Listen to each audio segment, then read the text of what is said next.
Olá, povo de Deus, segunda-feira da terceira semana do Advento, 13 de dezembro de 2021.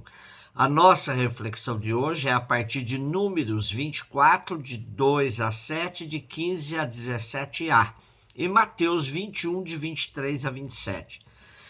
Naqueles dias, Balaão levantou os olhos e viu Israel acampado por tribos. O Espírito de Deus veio sobre ele, e Balaão pronunciou seu poema.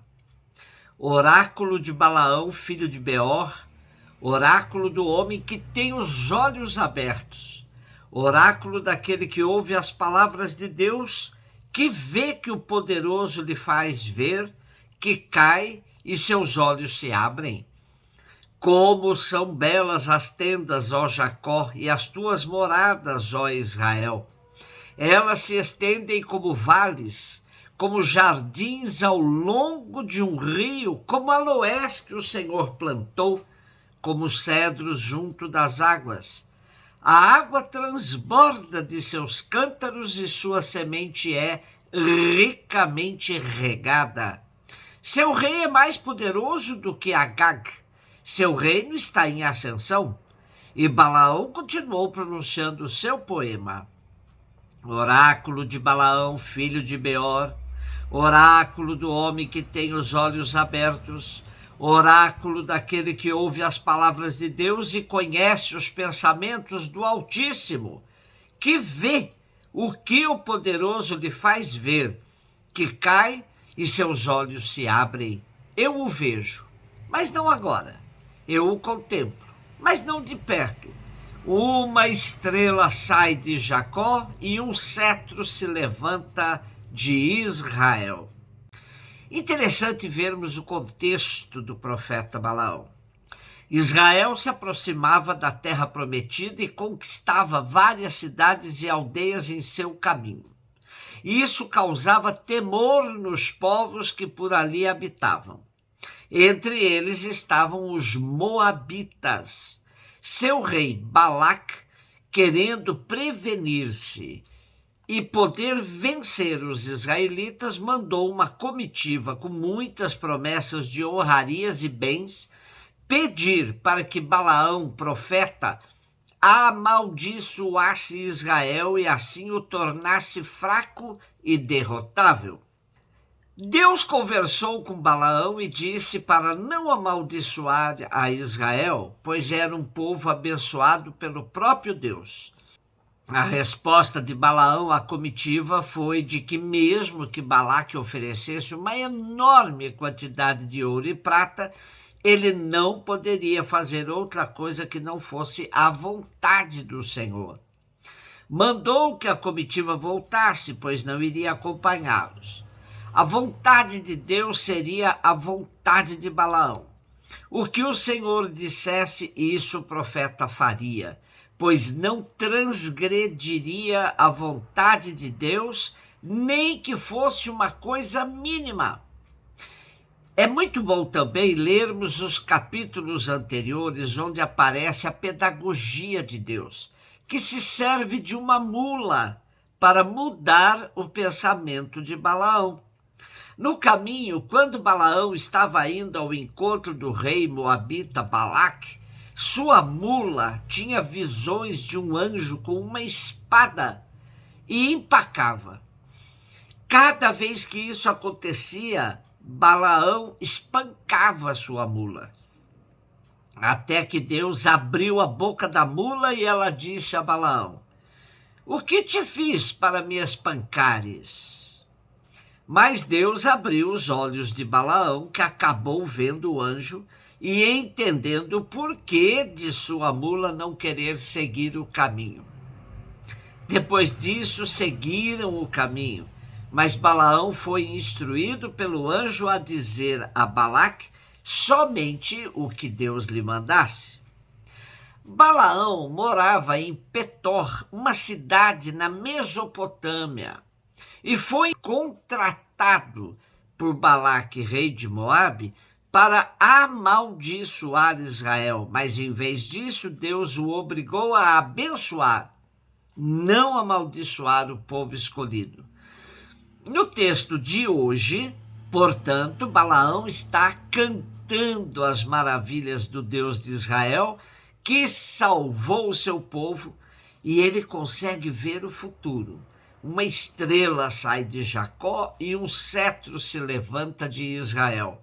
O cetro alude a Davi e sua dinastia, e aí se interpretou como profecia messiânica. E essa estrela nos lembra a dos magos e também o emblema da bandeira do moderno Estado de Israel. Mateus 21, 23 a 27. Jesus voltou ao templo. Enquanto ensinava, o sumo sacerdote e os anciãos do povo aproximaram-se dele e perguntaram: com que autoridades fazes estas coisas? Quem te deu tal autoridade? Jesus respondeu-lhes: também eu farei uma pergunta. Se vós me responderdes, também eu vos direi com que autoridade faço estas coisas. De onde vinha o batismo de João? Do céu ou dos homens? E eles refletiam entre si: se dissermos do céu, ele nos dirá, por que não acreditastes nele? Se dissermos dos homens, temos medo do povo, pois todos têm João Batista na conta de profeta. Eles então responderam a Jesus: não sabemos. Ao que Jesus também respondeu: eu também não vos direi com que autoridade faço estas coisas. Era de se esperar que a atuação de Jesus lhe valesse um interrogatório das autoridades judaicas sobre sua autoridade. Era uma espécie de interrogatório oficial ao que Jesus se submetia. Na autoridade de ensinar e de fazer milagres está aí comprometida a missão e identidade de Jesus. Ele transforma o interrogatório em controvérsia, como faziam os rabinos. Responde perguntando. Era lógico que os sacerdotes indagassem sobre a fonte de uma autoridade exercida em seus domínios. Não é justo que de antemão deem por condenada a resposta verdadeira. Condenar antecipadamente não é julgar. Mas Jesus foge de uma resposta que eles não estavam dispostos a aceitar. As autoridades ficaram sem resposta, devido à ambiguidade em que eles viviam mergulhados. João Batista era reconhecido como um profeta e seu batismo vinha de Deus. Assim, Jesus dá a entender que também a sua autoridade vem de Deus.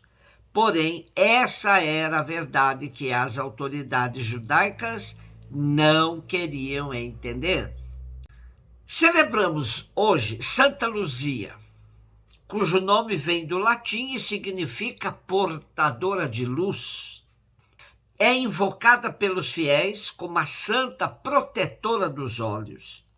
Santa Luzia nasceu em Siracusa, Itália, no fim do século III. Conta-se que pertencia a uma família italiana rica, que lhe deu ótima formação cristã. É dito que ela teria feito um voto de viver a virgindade perpétua. Porém, com a morte do pai, Luzia soube que sua mãe queria vê-la casada com um jovem de distinta família, porém pagão. E ela pediu um tempo para analisar o casamento. E tendo a mãe gravemente enferma, Santa Luzia propôs à mãe que fossem em romaria ao túmulo da mártir Santa Águeda, e que a cura da grave doença seria a confirmação do não para o casamento. E milagrosamente foi o que ocorreu. Logo com a chegada das romeiras, ocorreu o milagre. E assim Santa Luzia voltou para Siracusa com a certeza da vontade de Deus quanto à sua virgindade e quanto aos sofrimentos que passaria, assim como Santa Águeda. Santa Luzia vendeu tudo, deu aos pobres e logo foi acusada pelo jovem que a queria como esposa. Não querendo oferecer sacrifício aos falsos deuses nem quebrar o seu voto, ela teve que enfrentar autoridades perseguidoras. Conta-se que antes de sua morte teriam arrancado os seus olhos. Fato ou não, Santa Luzia é reconhecida pela vida que levou Jesus, luz do mundo, até as últimas consequências. Santa Luzia, fazei com que hoje enxerguemos a nossa realidade. Um beijo no seu coração.